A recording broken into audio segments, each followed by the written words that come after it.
वर्तमान तीर्थंकर अरिहंत परमात्मा श्री सिमंदर स्वामी भगवान की भक्ति एवं ध्यान योगी शिवाचार्य भगवंत की भक्ति का अनमोल संगम। आए शिव भगवान, आए हैं शिव भगवान, लाए चौमासा, एक चौमासा पावन। शिव भगवान आए हैं, नई खुशियाँ लाए हैं, चौमासा आया है, उल्लास छाया है। आचार्य सम्राट शिव मुनि जी महाराज पूरे विश्व के कल्याण हेतु भगवान महावीर के संदेश को समृद्ध भारत के निर्माण हेतु जन जन तक पहुंचाने हेतु प्रयासरत हैं।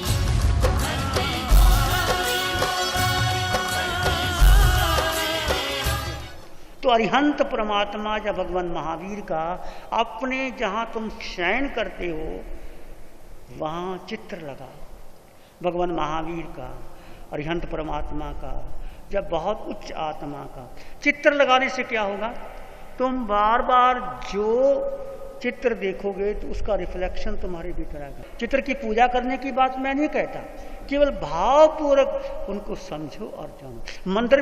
मंदिर एक प्रतीक है ध्यान का, पुस्तक एक प्रतीक है ज्ञान की। मंदिर इसलिए बनाए गए थे कि व्यक्ति का मन घर से अशांत हो जाए तो मंदिर में जाकर के भगवान की प्रतिमा के आगे, भगवान ध्यान में बैठे हैं, वो ध्यान में बैठो। भगवान शांत है, तुम शांत हो जाओ। ध्यान कौशक में मुद्रा में है, तुम कौशक करो, और मंदिर में जाकर के आपको नेचुरली शांति मिलती है। इसलिए मंदिर बनाए गए थे। और आज मंदिर का बनाते हैं मंदिर पर धूप दीप और पूजा माला और केवल चक्कर लगा के आ जाते हैं, कामना करते हैं मेरा ये काम हो गया, जाओ स्थानक में। पर वहाँ बैठ कर के आपने क्या संस्कार लेने हैं, क्या भावना करते हैं। यदि तुम एक कमरे में बैठो, वहाँ 15 दिन महीना ध्यान करो, समय करो, आप देखो वो स्थान बदल जाता है, स्थान की कीमिया बदल जाती है और सब कुछ बदल जाता है। तो उस समय जब तुम बच्चा हो, गर्भ में हो, तो चित्र को देखो जिससे आपका जीवन का निर्माण हो। हमने देखा एक बहन अंग्रेज थी, जब उस बेटे का जन्म हुआ तो काला हबशी जैसा, तो ये कैसे, अंग्रेज का बेटा तो अंग्रेज जैसा होगा, हबशी का बेटा हबशी जैसा होगा। जैसे हिंदुस्तान जैसा देश है वैसा उसका रंग होगा। तो जब बच्चे को देखा ये हबशी जैसा बच्चा, पूछा गया क्या कारण, तो उसने बताया अंग्रेज महिला ने कि मेरे कमरे में एक चित्र टंगा हुआ था, वो हबशी का चित्र था, काला कलूटा था।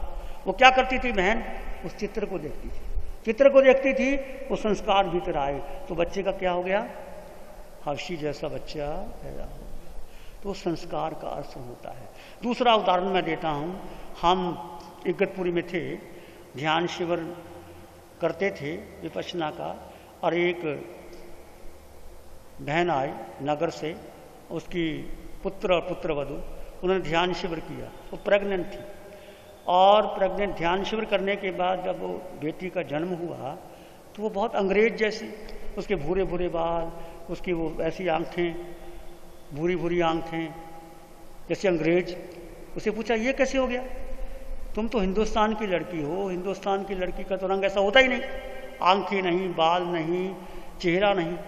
तो उससे पूछा, उसने क्या कहा कि जब मैं ध्यान करती थी, ध्यान करने के साथ पास में एक अंग्रेज महिला थी, वो बैठती थी ध्यान में बहुत शांति से, मौन।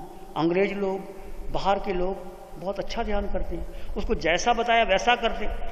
एकांत में बैठ करके उन्होंने ध्यान किया और उनका जीवन बदल गया। तो वो उस डॉक्टर की पत्नी ने कहा कि बात ऐसी थी, जब मैं ध्यान में बैठती थी, वो मेरे पास आगे बैठती थी तो मुझे उसका ध्यान रहता था, देखो जो कितनी शांति से बैठती है, वो हिलती नहीं डुलती नहीं, अंग्रेज महिला शांत होती थी, मेरा उसका ही ध्यान लगता रहता था। तो बेटी कैसे हुई, अंग्रेज जैसी हो। ये प्रत्यक्ष मैं आपको एग्जाम्पल दे रहा हूँ जो हमारे सामने घटित हुआ। हम दिल्ली में थे, एक बहन प्रेग्नेंट थी, हमने कहा ध्यान, हमारा एक ही धंधा है भाई और धंधा है ही नहीं, ध्यान शिविर करो। चाहे बुरा मानो चाहे अच्छा मानो। हमारे पास कोई भी आता है वो कहते आप मुझे जानते हो, मैं कभी मैं जानता जुनता नहीं, मैं नाम याद रखता नहीं, किसी का नाम याद आ जाता तो बोल देता हूँ। गुस्सा मत मानना, मुझे नाम याद नहीं रहते, मुझे आपका धंधा याद नहीं रहता, तुम क्या करते हो, धनवान हो, कैसे हो। मैं एक ही बात कहता हूँ, भाई अच्छा तुम आ गए हो, मेरे दर्शन करने भी मत आना, ध्यान शिविर लग रहा है ध्यान शिविर कर लेना, क्योंकि मुझे उससे बहुत लाभ हुआ है और मुझे लाभ हुआ तो निश्चित आपको भी हुआ। मैंने मिश्री खाई, मिश्री मीठी होती है, आप खाओगे तो आपको मीठी लगेगी। मैंने दूध पिया है, दूध में ताकत आती है, आप दूध पियोगे तो ताकत आएगी। और आज तक जिन्होंने शिविर किया है, ये हजारों लोगों ने शिविर कर लिया होगा, एक व्यक्ति ने नहीं कहा कि मुझे लाभ नहीं हुआ। टेंशन फ्री जीवन अच्छा, और तब चलो लोग मान लेते हैं, कर भी लेते हैं, उनको अच्छा लगता है। और ये साधना हमारी नहीं, ये अरिहंत परमात्मा की। मैं बार बार कहता हूँ क्योंकि मैं पहले उनका ही नाम लेता हूँ, उनकी अनंत कृतज्ञता है हमारी। मैं कृतज्ञता ज्ञापन कि भगवान महावीर की वाणी, महावीर की साधना, महावीर की समय उस प्रभु की कृपा से हमें मिली। और एक बात याद रखना, जिसने आपको कुछ भी दिया हो उसके प्रति सेंस ऑफ ग्रेटिट्यूड, कृतज्ञता ज्ञापन करना भूलना मत। और हम अरिहंत परमात्मा को, भगवान महावीर को, तीर्थंकर भगवंतों को, जो हमारे आदि देव हैं, जो देवादि देव हैं, हमारे पिता है, परमात्मा है, सब कुछ हैं, उनको हम भूल करके जाएंगे कहाँ? किसी ने आपको धंधा आपका नहीं चलता, किसी ने आपका व्यापार चलाने के लिए आपको धन दे दिया और आप बड़े हो गए, धनवान हो गए, उस व्यक्ति का कर्जा भी नहीं चुकाया जा सकता। कृतज्ञता ज्ञापन। किसी ने आपको प्रेरणा दी, जाओ वहाँ भीलवाड़ा में ध्यान शिविर लग रहे हैं, तुम जाओ, और तुमने पर्ची कटवा करके उसको दे दी तो तुमने दलाली कमा ली, और वो आएगा, उसका जीवन बदलेगा तो तुम्हारा भी जीवन बदलेगा। तुमको साधना मिलेगी अरिहंत परमात्मा को, तीर्थंकर भगवान को। इतने लोग तीर्थने क्यों? उनका पुण्य इतना जबरदस्त होता है। और जितना तुम ध्यान साधना का प्रचार प्रसार करोगे, लोगों को लेके आओगे, लोगों का जीवन बदलेगा, तो निश्चित तुम्हारी दलाली पक्की, और तुम्हें साधना में सहयोग मिलेगा, तुम धर्म के मार्ग पर आगे आओगे। और ये ऐसा पवित्र शुद्ध मार्ग है, ये 100% प्योर गोल्ड, इसके ऊपर कुछ भी नहीं। शायद आप इस बात को ना समझे, जिन्होंने ध्यान शिविर नहीं किया वो नहीं समझेंगे, पर एक बार डुबकी लगा लो, किसी और को लगा दो। सेवा करना अच्छी बात है, पर जिंदगी भर सेवा ही करते रहोगे, अपनी सेवा कब करोगे? ये ध्यान शिविर अपनी सेवा करने का है, अपने जीवन को संवारने का है, अपने जीवन को देखने और परखने का है। तो इसलिए मैं कह रहा था कि माँ को, मैं 9 महीने की बात चल रही थी, किस प्रकार यदि गर्भवती बहन ध्यान शिविर में 4 दिन के ध्यान शिविर में आती है तो उसका पूरा जीवन बदलता है, क्योंकि बच्चा वही करता है, वही देखता है, करता है, तो उसका जीवन बदलता है।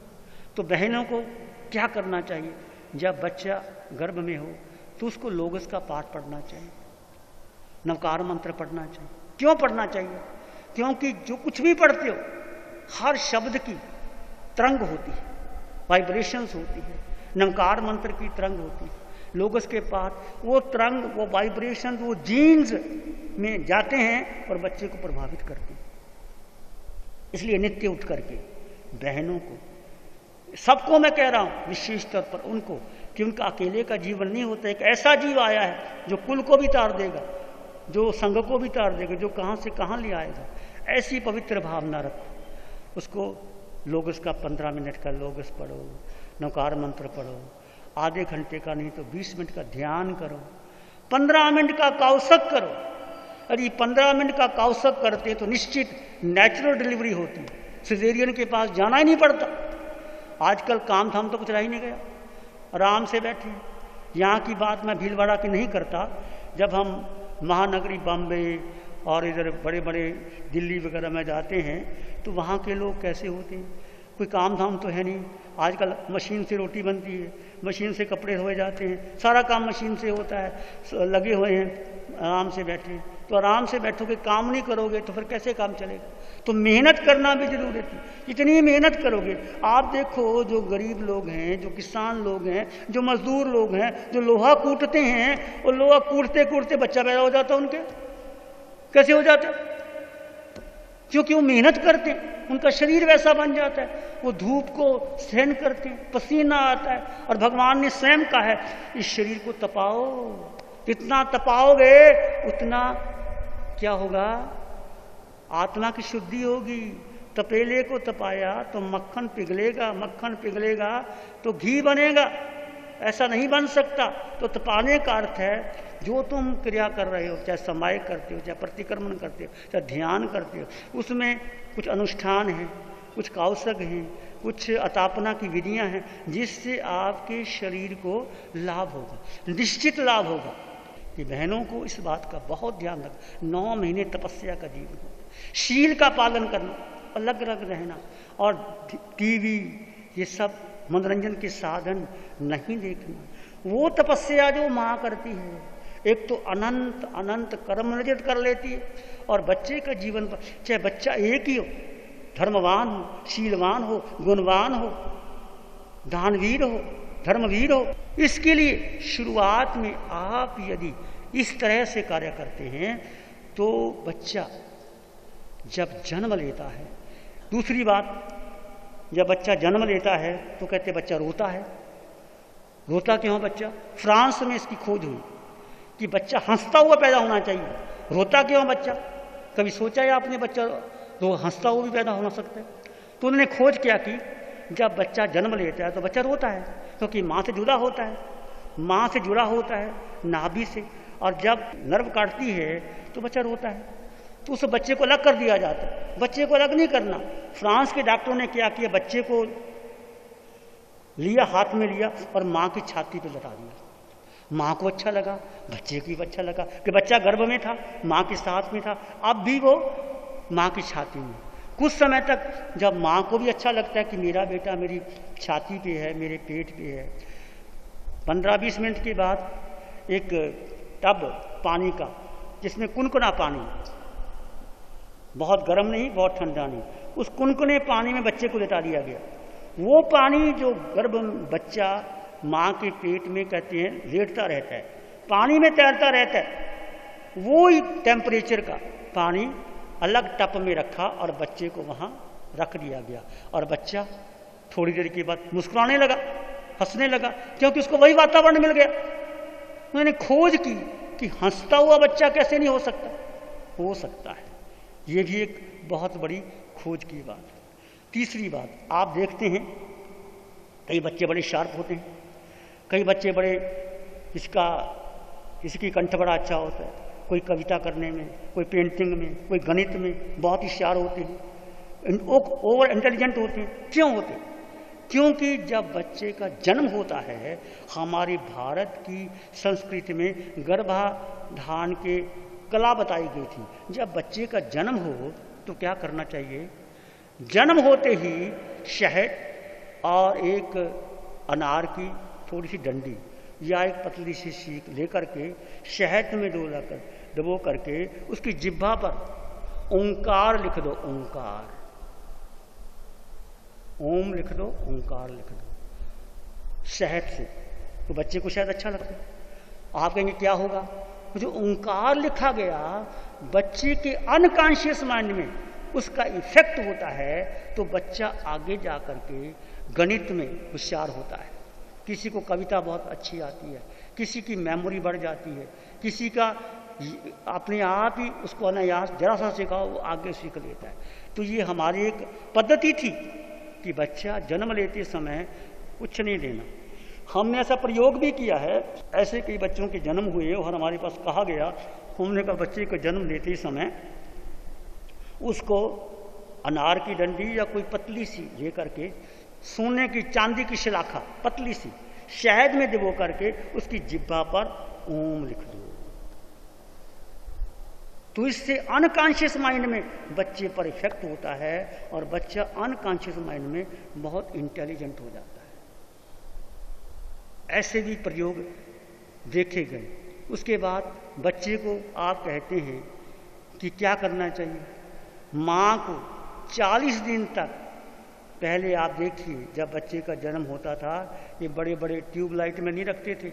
आजकल तो तुम जाते हो हॉस्पिटल में, इतनी लाइटें होती हैं और बच्चा कमज़ोर हो जाता है, चश्मा लग जाता है। चश्मा क्यों लग जाता है? क्योंकि हमने उनको इतनी बड़ी रोशनी दी। घी का दिया जलाया जाता था, माँ को लग रखा जाता था। घी का 40 दिन का दिया जलाया जाता। आप देखो मंदिरों में जा कर के, जहाँ घी का दिया जलता है, कई कई मंदिरों में ऐसा है वहाँ कोई लाइट नहीं है। हम रणकपुर गए, रणकपुर के अंदर जो मंदिर है वहाँ कोई लाइट नहीं, बाहर है, अंदर कुछ नहीं, गर्भ के अंदर। यदि वो 40 दिन तक घी का दिया जलता है और बच्चे की माँ और बच्चा वहाँ रहता है, उसकी आंखें की रोशनी बढ़ती है और वो जल्दी नंबर नहीं लगते। आजकल नंबर क्यों लगते हैं? क्योंकि बच्चे का जन्म ही हॉस्पिटल में होता है और माँ से अलग कर दिया जाता है और वो इतनी बड़ी रोशनी में रहता है, नज़र कमज़ोर हो जाती है। ये सारी जो हमारी संस्कृति थी, 64 कलाएँ स्त्री की, 72 पुरुष की, ये बहुत महत्वपूर्ण संस्थान है। समय हो गया है, फिर चर्चा करेंगे इसके बारे में। नमो अरिहंतानंग, नमो सिद्धानंग, नमो आयरियानंग, नमो वज्रायनंग, नमो लोय सवसावनंग, धम्मो मंगल मुखिठम अहिंसा संयमो तवो देवावित्तंग नमं संति जस धम्मे श्यामनो चैता भारंग वासंग चकवट्टी महडियो शांति शांति कर लो पत्तो गई मनुत्तरम। श्री चत्तारी मंगलम, अरहंता मंगलम, सिद्धा मंगलम, साहु मंगलम, केवली पाणत्तो धम्मो मंगलम। चत्तारी लोगोत्तम, अरहंता लोगोत्तम, सिद्धा लोगोत्तम, साहु लोगोत्तम, केवली पाणत्तो धम्मो लोगोत्तमो। चत्तारी शरणं भवज्जामि, अरिहन्ते शरणं भवज्जामि, सिद्धे शरणं भवज्जामि, साहु शरणं भवज्जामि, केवली पाणत्तं धम्मं शरणं भवज्जामि। चार शरण दुख और न शरणा कोई होगा, जो भव्य प्राणी करे आराधन उसका